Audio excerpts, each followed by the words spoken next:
Dear student, all is well. मैं डिम्पल तिवारी आज new lesson लेकर आ रही हूँ। बहुत अच्छी कहानी है बाज और सांप। जिस इस कहानी के कहानीकार हैं श्री निर्मल वर्मा जी है। किसी भी कहानी को पढ़ने के पूर्व सबसे पहले हम कहानीकार का जीवन परिचय पढ़ते हैं। अर्थात श्री निर्मल वर्मा जी का जन्म 3 अप्रैल 1929 को जन्मभूमि शिमला में हुई थी और उन्हें साहित्य अकादमी पुरस्कार पुरस्कार प्राप्त हुई थी। इनके प्रमुख रचनाएं हैं परिंदे, कौवे और काला, पानी, जलती झाड़ी आदि। इनकी मृत्यु 26 अक्टूबर 2005 दिल्ली में हुई थी। कहानी बहुत अच्छी है, जिसमें जो है 2 पात्र हैं। सबसे पहले हम माइंड मैप पढ़ रहे हैं। इस माइंड मैप में इस कहानी में जो है वाक्यांशों का प्रयोग किया गया है, बहुत से मुहावरों का प्रयोग किया गया है, शब्दार्थ, प्रत्यय, तुक वाले शब्द मतलब एक समान, जैसे आना, जाना, खाना, इन शब्दों का प्रयोग किया गया है और प्रकृति का वर्णन जो है किया गया है।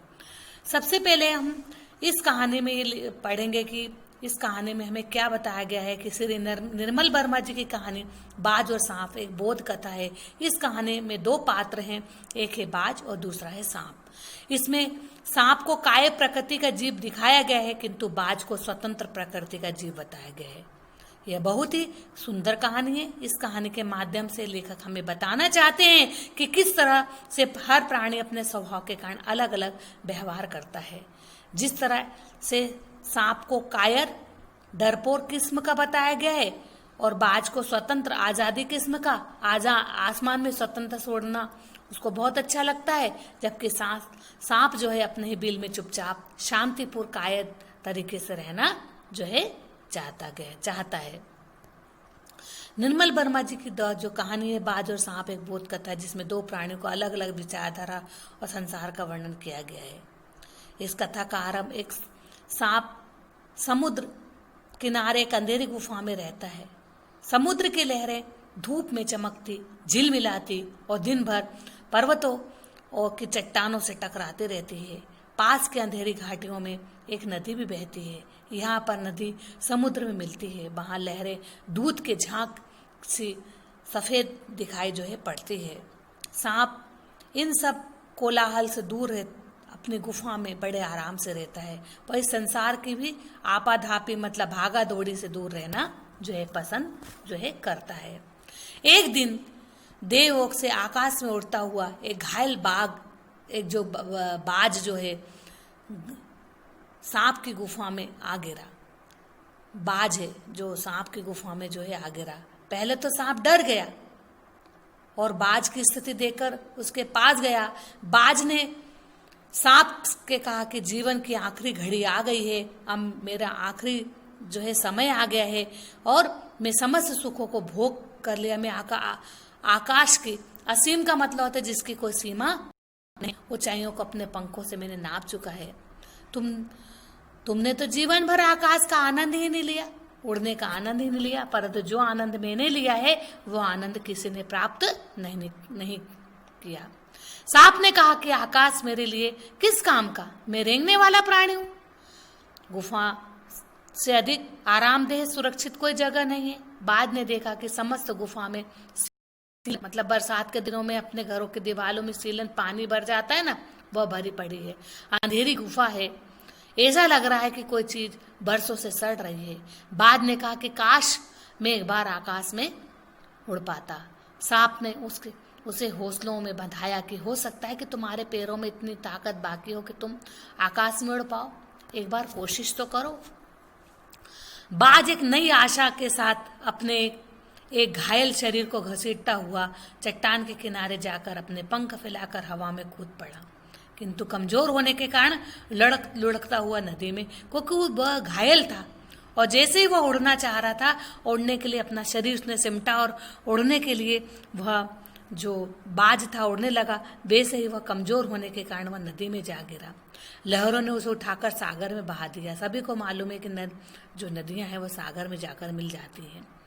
बहुत देर तक सांप बाज की मृत्यु और उसके आकाश के प्रति प्रेम के संबंध में सोचता रहा। उसने सोचा कि मैं भी आकाश की ऊंचाइयों को नापूंगा, कम से कम एक बार तो आकाश का स्वाद चखूं, और यह सोचकर सांप ने शरीर को सिकोड़ा और रेंगकर अपने को आकाश की शून्यता में जो है छोड़ दिया। उड़ ना पाया और धड़ाम से पत्थरों के बीच में जाकर वह गिर गया। देव योग से उसकी जान बच गई। वह सोचने लगा कि बाज अभागा था जिसने आकाश की आज़ादी को प्राप्त करने में अपने प्राणों की बाजी लगा दी।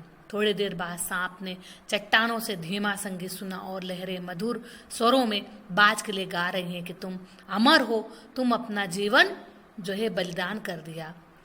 जब कभी साहस और वीरता के गीत गाए जाएंगे तो तुम्हारा ही नाम बड़े ही श्रद्धा और गर्व के साथ जो है लिया जाएगा। यह लेसन बहुत ही अच्छा है और इसमें बाज और सांप का जो एक कहानी बताई गई है। लेखक ने बहुत ही अच्छे तरीके से इस कहानी का वर्णन जो है किया गया है और लेखक ये बताते हैं कि मतलब किस प्रकार से घायल अवस्था में भी बाज ने अपनी स्वतंत्रता के लिए जो है असीम ऊंचाइयों को उड़ा और वह उड़कर ही माना और इस प्रकार से वह आगे बढ़ता चला गया और इस प्रकार से उन्होंने इस कहानी का बहुत ही स्वतंत्रता जो प्रिय है उसके बारे में उन्होंने जो है बताया गया है।